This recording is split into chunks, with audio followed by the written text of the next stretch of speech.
क्योंकि वहाँ आप हिसाब तो इंजीनियर रशीद से पूछ सकते हो, इंजीनियर हिसाब तो आप शारिक साहब से पूछ सकते हो जो 6 साल वहाँ एमएलए नेशनल कॉन्फ्रेंस के थे।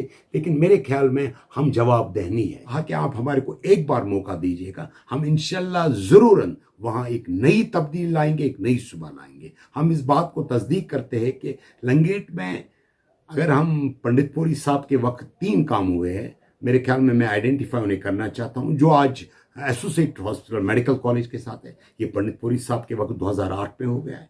जो इस वक्त टाउन है वो भी 2008 में हो गया, और जो पीएचजी स्कीम हमने 2007 में की है, इसके अलावा एक भी काम का कोई निशानदेही लंगेट में नहीं कर सकते। ललकार को कुछ नहीं देखते, क्योंकि हम ये समझ सकते हैं लंगेट कॉन्स्टिट्यूंसी में जो नेशनल कॉन्फ्रेंस का वजूद है वो ना के बराबर है।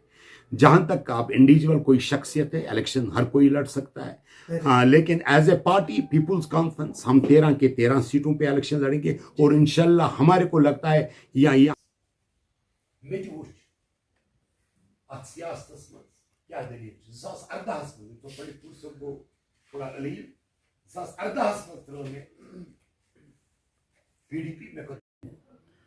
हमने कल लंगेट से पूरे जितने भी 13 वार्ड के चीदा हमने वर्करों को बुलाया था, हमने उन्हें दावत दे दी थी। हमने कल जो पूरा मुद्दा और मकसद था वो यूएलबी इलेक्शन का था, और पीपुल्स कॉन्फ्रेंस ने हमने अहद किया है कि जितने भी 13 यूएलबीज वहाँ म्यूनसिपल के हैं, तो उसमें हमारे जो कैंडिडेट है वो पूरी जगह खड़ा हो जाएंगे। वार्डों में जो जिम्मेदार हमने बुलाए थे, हमने उन्हें वाजिया तौर पे कहा, क्योंकि लंगेट जो है वो अपनी ग्लोरी जो उसका तकद्दुस है वो खो चुका है।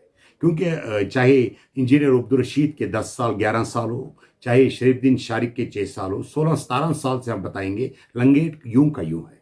तो हमने उन लोगों को ये गुजारिश की कि हमारे को मौका दीजिए, हमें एक बार वो मौका दीजिए। आपको जैसा पता होगा डीडीसी काउंसिल रूरल कहा जाता है, और जो अर्बन कहा जाता है वो टाउन म्यूनसिपल हो जाता है। लेकिन जहां हमने भी देखा पिछले कारकर्दगी जो अर्बन की थी वो ठीक नहीं रही, हमने लोगों को कहा कि आप हमारे को एक बार मौका दें। मुद्दा और मकसद हमारा ये है कि जो लंगेट ने अपना तकद्दुस खोया है उसे वापस लाने की हम उसकी अहमियत समझते हैं। तो हमने कल लोगों को, हमने चीदा वर्करों को इसलिए बुलाया था कि हमने उनके साथ ये अहद किया कि आप हमारा यूएलबी में साथ दीजिए, तो इंशाल्लाह कामयाबी इंशाल्लाह होगी इंशाल्लाह। और जो भी तवक्कात उन लोगों के होंगे इंशाल्लाह उन पे हम खड़े उठेंगे।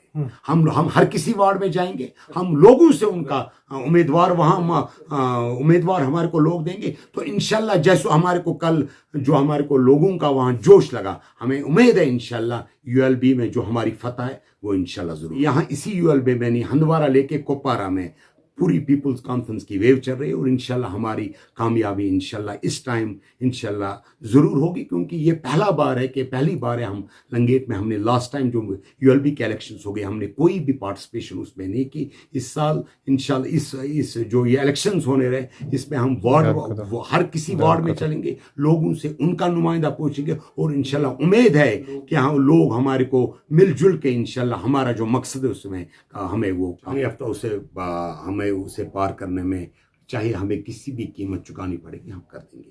लेकिन एक बात मैं आपको यकीनन कहना चाहता हूं, लंगेट कॉन्स्टिट्यूंसी जहां तक लंगेट टाउन का ताल्लुक है, हमसे जो हो चुका वो हमने किया।